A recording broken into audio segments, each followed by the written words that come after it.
Somebody asked for a video of this interface, a little bit of what it does. Thought I would show it to you. I won't explain a lot about CarPlay because you can Google it. This is your basic everyday CarPlay interface. It's got all your normal, you can call up music and, normal maps and things like that, all the normal CarPlay stuff. I mainly use it, of course, for music. All your phone is in here too, so, all your contacts and recent calls and all that kind of good stuff.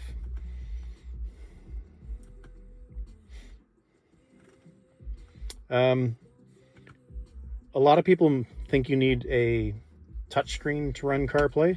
It certainly works nice with a touchscreen, but since of course our R-Series cars don't have touchscreens, you can run it fine with a joystick. What I'm actually doing here is I'm using the joystick control, and you can rotate it left or right to select different menus, and then you just simply push the joystick to select the item you're on. There's about 10 different ways you can select music. You can highlight this and push the joystick. You can move the joystick left and right. You can use the steering wheel controls, although I found in my case that these are actually backwards. This actually goes to the start of the song or the previous song.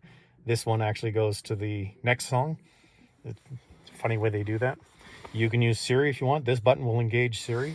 So you can say things like, next song. And it'll do what you tell it to. Probably a silly way to move a song, but you can at least say things like navigate to home, and it will go ahead and do that. The phone button works too, although it doesn't do much. It just calls up the phone interface. But, I mean, it does work, so. A couple of nice things they did that work well for minis. A bit of a challenge where you got a square peg in a round hole. So the screen's square, but it's in this round speedometer thing, which tends to actually crop the edges a little bit. So they give you the ability to actually pull it in a little bit. And you can see I've done that in the top and left and right, just so it's not quite so cut off. I don't know if all interfaces do that, but this one certainly does. It hooks through the aux, so technically this thing is in aux mode, which by the way means that these don't do anything. Normally these would do the track, but this thing doesn't actually know that you're doing anything with your phone. This little BMW thing here is where you get into the actual interface itself, and you can do all sorts of stuff in here, set up for how the system runs, volume levels. It's actually got an 8-band EQ, so if you want to change how the thing sounds, you can do it in here, which is better than the basic tone controls that the normal system has. And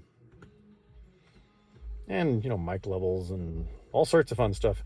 One thing I did is I put the system in right-hand drive mode, and the reason for that is normally this stuff is on the same side as the driver, but this little bezel on here is quite thick.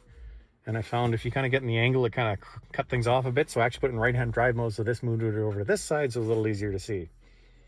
Don't have to worry about it. Hooks up to your OEM microphone and all that stuff. So it's actually using that microphone, which for some reason in my car was actually on the passenger side, and I don't know why, so I actually moved it over, but it taps into that. All your normal Mini stuff is there. So all you do is this button here. You hold it down for 3 seconds and it switches between the interface and the Mini OEM screen. So here's all your normal everyday, Mini stuff. All the basic things you'd have.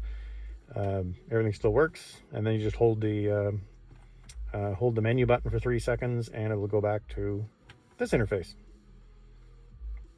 I put in a backup camera.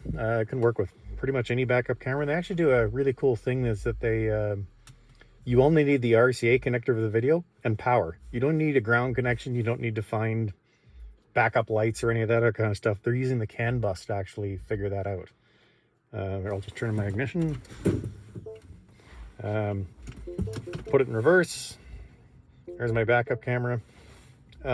These lines actually will move with the steering wheel.